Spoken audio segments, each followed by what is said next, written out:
hiperaktif. Ya, kalau hiperaktif itu menunjukkan perilaku impulsif. Impulsif itu perilaku cenderung menyakiti orang lain. Ya, entah mukul, malak, temennya punya jajan diambil gitu ya, terus ngerusuin dan macam-macam, itu kategorinya hiperaktif. Kalau ada orang tua yang sampai tadi misalkan anaknya hiperaktif terus dicubit, ini memang justru akan membuat anaknya tenang tapi sesaat. Tenang tapi sesaat. Hanya saat apa? Saat ada yang nyubit tadi. Begitu yang nyubit nggak ada, ya sudah dilakukan lagi. Maka yang harus dilakukan kalau ada siswa seperti ini gimana? Harusnya memang nanti dicek, dipastikan kalau memang betul hiperaktif, memang diterapi Bu. Nanti boleh diterapi okupasi di rumah sakit. Itu tercover KIS, ASKES, dan BPJS. Ya, dan itu nanti atas rekomendasi dari psikolog atau dokter anak. Mau ya cuma dipastikan dulu benar hiperaktif, nanti disuruh terapi. Minimal agar apa anak itu lebih tenang ya, gitu. Terus yang kedua, biasanya diminta untuk mengontrol makanan. Anak yang hiperaktif itu disuruh mengurangi makanan yang manis-manis. Salah satunya gula. Jadi anak jenengan pola wae ra iso meneng, fokusnya kurang, cenderung hiperaktif, susunya dikurangin, jajan manisnya dikurangin. Itu ya. Terus yang ketiga, hindari overstimulasi, yaitu TV, HP dikurangi.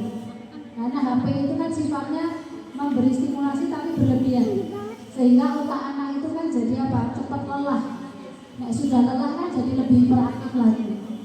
Kayak gitu sih Bu. Dan yang terakhir, pola asuhnya memang mesti dibenarin. Nah, pertanyaan Bunda tadi, cara jelasin ke orang tua ini gimana ya Bu? Gitu, kalau tindakannya nyubit dan macam-macam itu kan nggak benar. Yang pasti jenengan punya relasi kuasa karena kan sebagai guru. Nah, nanti boleh disampaikan pelan-pelan, tapi saya juga punya keyakinan orang tua itu janjiannya ya supaya sayang anak itu kan greget. Ini bisa sampai banyak yang mungkin sudah lapor ke ibu itu tuh sampai telinganya udah panas gitu ya. Terakhir kan akhirnya gitu. Nenek anak itu tidur, aku yakin ibunya itu pasti juga memandang wajah anaknya sambil kasihan. Jadi ibu itu pun kewalahan.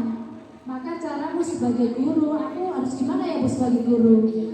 Jangan langsung mendikte orang tua itu, tapi arahkan Bu, sepertinya putranya mungkin dibawa konsultasi ring. Misalkan dia mau pakai ASKES BPJS, bisa ke bidan terdekat dulu, ke puskesmas terdekat. Karena kalau ke psikolog itu belum di cover BPJS. Mau di rumah sakit, mau di tempat burofi sama saja. Jadi kalau misalkan dia Bu secara ekonomi kurang mampu gimana, ke puskesmas terdekat saja. Nanti di puskesmas baru kan ada dokter. Nanti akan dicek secara umum gitu. Nanti misalkan memang ini butuh konsul lanjut ke dokter anak, nanti di sana ada terapi okupasi namanya. Begitu ya. Semoga anak-anak kita